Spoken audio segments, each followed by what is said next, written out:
Yeah, we've all seen Coming to America, right? Oh yeah, this is a response to the video I just did on what about Nigerian women. Um, so we've all seen Coming to America, and what happens towards the beginning? Akeem, which is pretty much Eddie Murphy, was supposed to marry the princess. I forgot her name. She was smart. She was beautiful.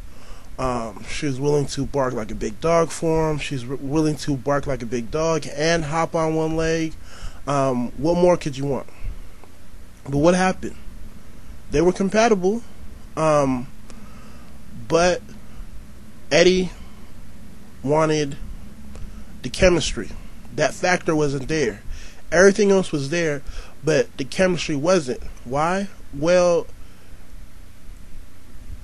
their relationship was formed on the whole idea of, right, I'll groom him to be the perfect prince, I'll groom her to be the perfect princess, and we'll smash them together and it will work. And love somehow is supposed to grow out of that situation. But that's not the case. So what did he do? He went to New York. He acted like he was a student on the come up. Remember, he acted like he was on the come up, and all he really had was his morals and his values. And he saw Lisa, and he noticed some of the, he noticed her personality in terms of what she valued, who she was, and all that other good stuff. And he felt like he had more chemistry with her because everything wasn't perfect. Everything wasn't set in stone. He fell in love with Lisa because she was willing to say, yo, this is going to work. You're still on the come up. I know you're still studying at the university, but I see your hard work. I see your integrity. I see your value system. So in the end, he had more chemistry with Lisa because things weren't set in stone. He was going against the wishes of his parents.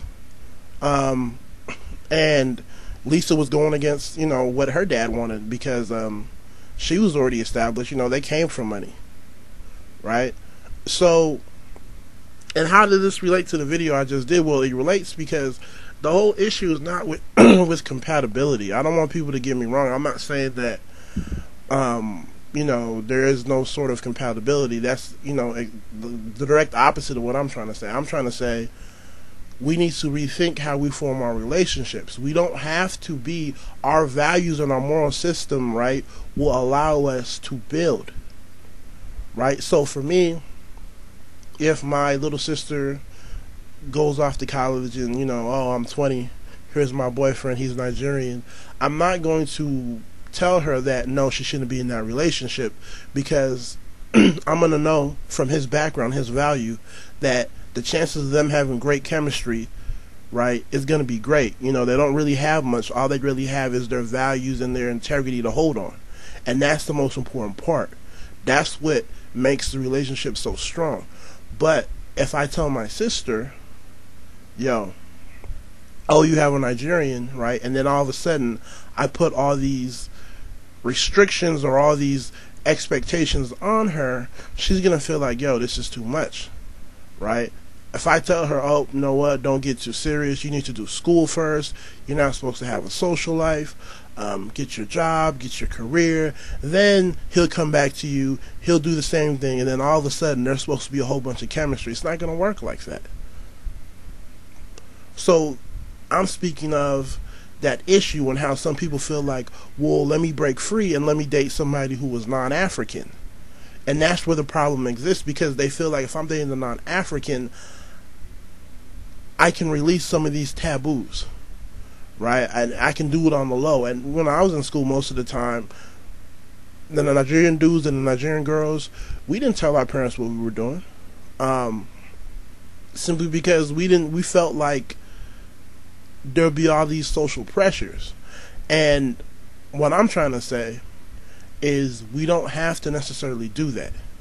I talked to my mom the other day, and we talked about this very issue, and she was like, she understands what's going on. Like, if she could do things differently, and her and some of all the other parents, they would have been in a position where they tried to foster relationships between us a whole lot early when we were younger, because they understand what's going on. They understand that sometimes you can't tell somebody to be a finished product and tell somebody else to be another finished product and smash them together, and hopefully something grows out of that. So that's where I'm coming from. So I don't want people to take that video and assume that I'm talking about how we just can't get along and how there's compatibility issues. I'm more so talking about how we come together, right? In terms of trying to keep things how our parents want us to keep them, will eventually lead to a relationship that has the high chance of not really having that chemistry component, because there is no unknown factor, right? The relationships that they want us to have aren't even the relationships that they themselves had. I talked about another video, our parents came over here with nothing. All they had was their value system, right? But the level of chemistry that came out of that situation was great. Like I said, I see more chemistry in my aunts and my uncles than I do in terms of my older cousins and relatives who are married to other Nigerians. Because the whole idea of chemistry, that whole phase was kind of taken out. So in the end, that's just how I feel. Tell me how you feel. Take it easy. God bless.